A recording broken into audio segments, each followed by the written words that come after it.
How to use a yoga strap in seated poses. Seated forward bend.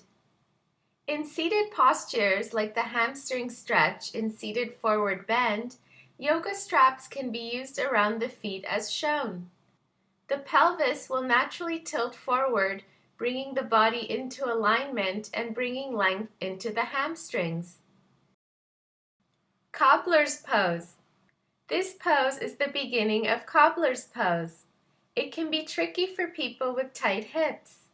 To support the hips and low back, use the strap as shown. Loop one end of the strap through the buckle and pull tightly.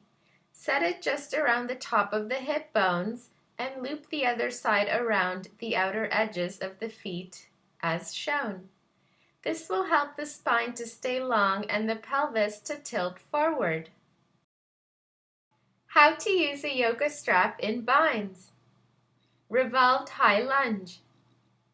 To go a little deeper in the practice, yoga straps can be used when coming into binds like revolved high lunge. A lot of strength and power is needed in the full bind, and if the hands don't quite meet, you can use the strap to get the extra length. How to use a yoga strap for shoulders. Cow face pose.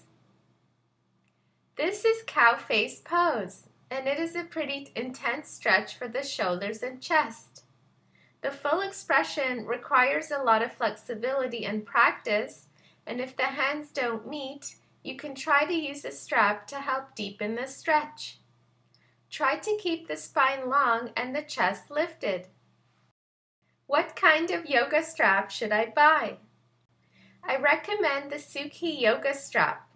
They are the softest D-ring strap available, made with super soft material that will not rub harshly. Soft and tough, extremely durable, and will not break or lose its shape.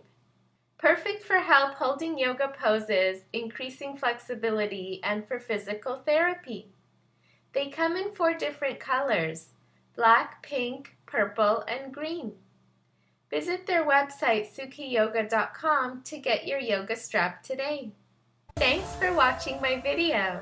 Please give it a thumbs up and leave a comment, and don't forget to subscribe to my YouTube channel for more yoga videos.